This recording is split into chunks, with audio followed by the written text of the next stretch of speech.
Halo semuanya, hari ini saya akan review lagi untuk kompor induksi advance dengan tipe IDC 100 dan IDC 200. Perbedaannya dari kedua kompor ini apa aja?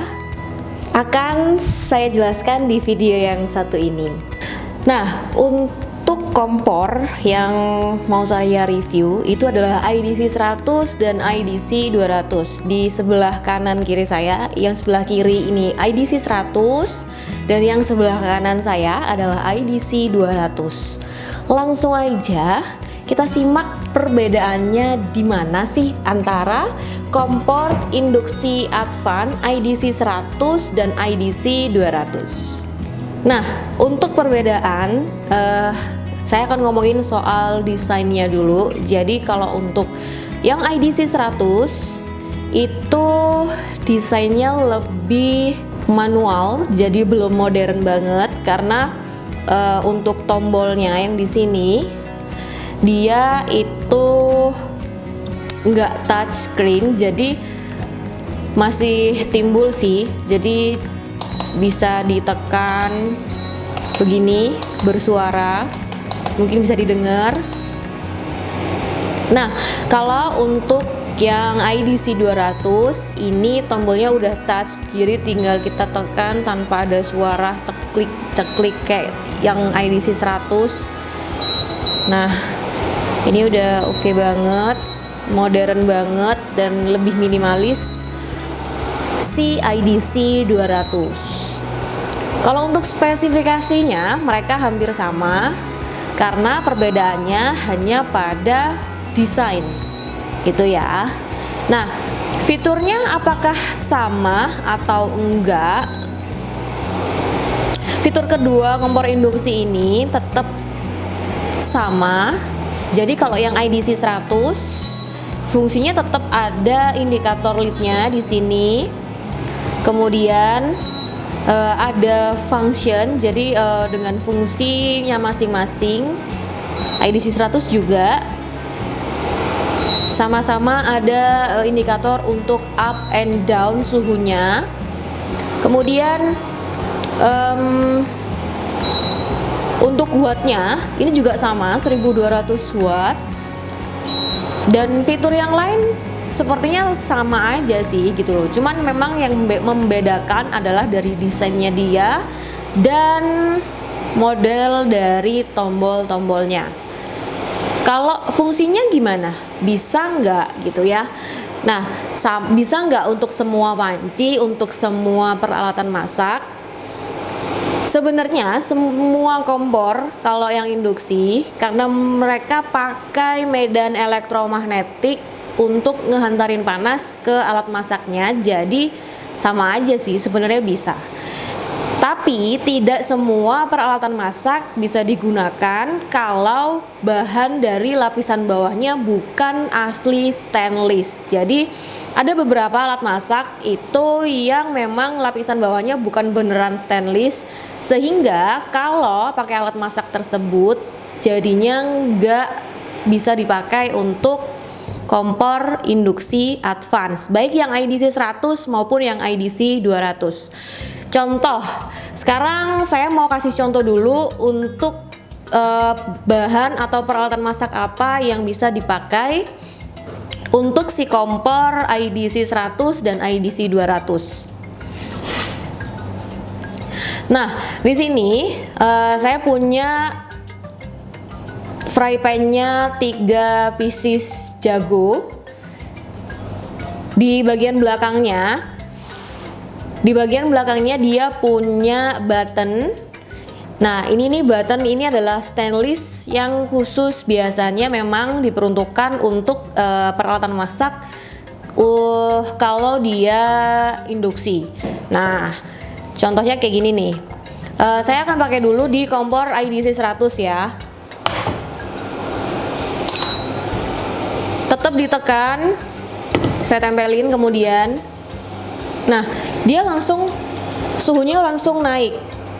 Kita akan coba dulu pakai air medianya ya.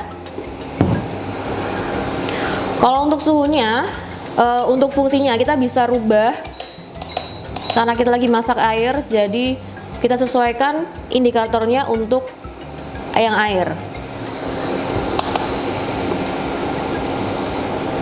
Nah, sekarang aja udah kelihatan dia udah mulai berbuih airnya.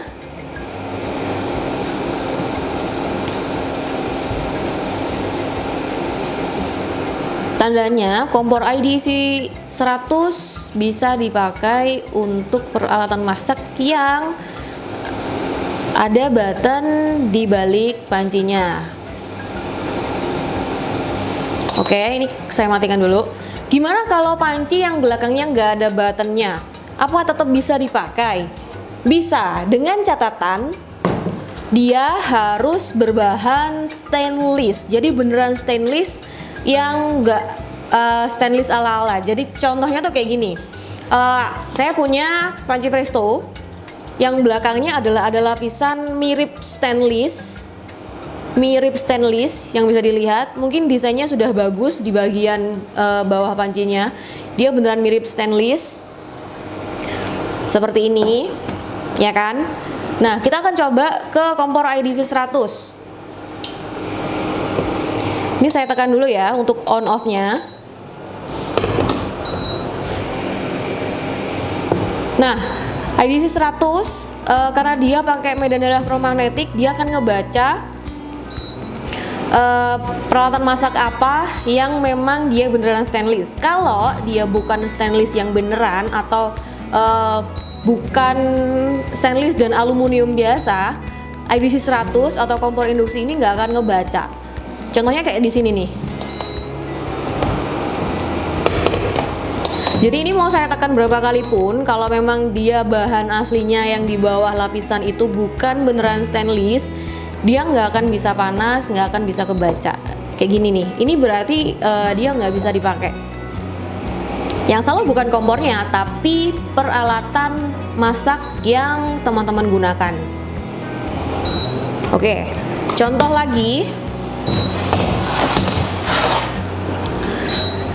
Panci yang satu ini tetap saya letakkan di atasnya. Nah, ini udah saya nyalain ya, udah nyala. Kemudian ini saya taruh di atasnya.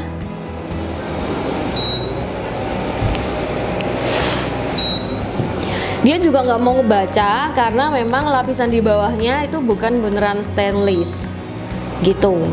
Jadi mau dia apa-apain juga, karena dia bukan stainless, bawahnya ini mau nunggu sampai lebaran juga nggak akan bisa dan nggak akan mateng airnya. Kayak gitu. Ini udah saya tekan berkali-kali dan dia nggak mau. Jadi bukan masalah di kompor induksinya, tapi pemilihan peralatan masaknya itu. Udah, karena dia nggak bisa. Gimana kalau teko ini yang saya letakkan di atas IDC 100? Teko ini bahannya stainless, jadi ketika saya letakkan dia pasti langsung nyala indikatornya. Nah, teko stainless atau panci yang memang stainless itu bisa digunakan di kompor induksi. Kayak gitu sih. Ini bisa. Mungkin buat yang udah pernah beli dan kok ternyata pancinya kompornya nggak bisa dibuat masak di semua panci ya gitu. Perlu diperhatikan bahwa harus yang berbahan stainless. Kayak gitu sih. Nah, kayak gitu tadi review seputar kompor induksi IDC 100 dan IDC 200. Semoga video kali ini bisa bermanfaat dan terima kasih banget buat yang udah nonton video kali ini. Sekian dari saya. Bye.